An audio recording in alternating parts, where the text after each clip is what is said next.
গরম রোদে রাস্তা দিয়ে হেঁটে যাচ্ছেন হযরত মুহাম্মদ সাল্লাল্লাহু সাল্লাম। প্রতিদিন তিনি সেই পথ দিয়েই মসজিদের দিকে যেতেন।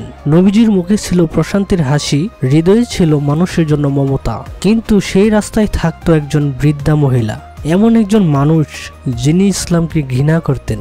তিনি রোজ একটা কাজ করতেন, নবীজির চলার পথে ইচ্ছা করে কাটা বিছিয়ে রাখতেন, যাতে নবীজির পায়ে ভিধে যায়, কষ্ট পান। দিনের পর দিন, সপ্তাহের পর সপ্তাহ নবীজি কখনো রাগ করতেন না, কিছু বলতেন না। তিনি কাটা সরিয়ে দিতেন, পা খেয়াল রেখে হেঁটে যেতেন। একদিন নবীজি সাল্লাল্লাহু সাল্লাম দেখলেন রাস্তাটা একেবারে পরিষ্কার, কোথাও কোনো কাটা নেই। তিনি থেমে গেলেন, অবাক হয়ে ভাবলেন, আজ তো কেউ কাটা রাখেনি, নিশ্চয়ই সেই বৃদ্ধা অসুস্থ। তিনি চলে গেলেন বৃদ্ধার বাড়িতে, দরজায় কড়া নাড়লেন। বৃদ্ধা কেঁপে কেঁপে দরজা খুললেন। তিনি অবাক হয়ে জিজ্ঞেস করলেন, আপনি এখানে কেন? নবীজি সাল্লাল্লাহু আলাইহি ওয়াসাল্লাম বললেন, আমি প্রতিদিন রাস্তার পাশে কাটা দেখতে অভ্যস্ত ছিলাম, আজ ছিল না, তাই ভাবলাম আপনি অসুস্থ কিনা দেখতে এলাম।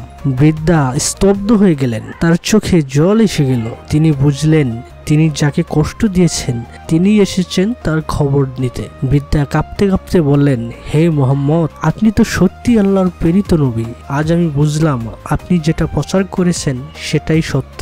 সেই দিন তিনি ইসলাম ধর্ম গ্রহণ করলেন। তার হৃদয় বদলে গেল, কাটার জায়গা নিল ভালোবাসা। বন্ধুরা, নবীজির এই ছোট কিন্তু মহান কাজ আমাদের শিখায়, মানুষ যদি তোমার পথে কাটা ছড়ায়, তুমি তার পথে ফুল বিছাও, কারণ সহানুভূতির শক্তি ঘৃণার চেয়েও অনেক বড়। চরিত্র দিয়ে মানুষের মন জয় করা যায়, আর হযরত মুহাম্মদ সাল্লাল্লাহু আলাইহি ওয়াসাল্লাম ছিলেন তার জীবন্ত উদাহরণ।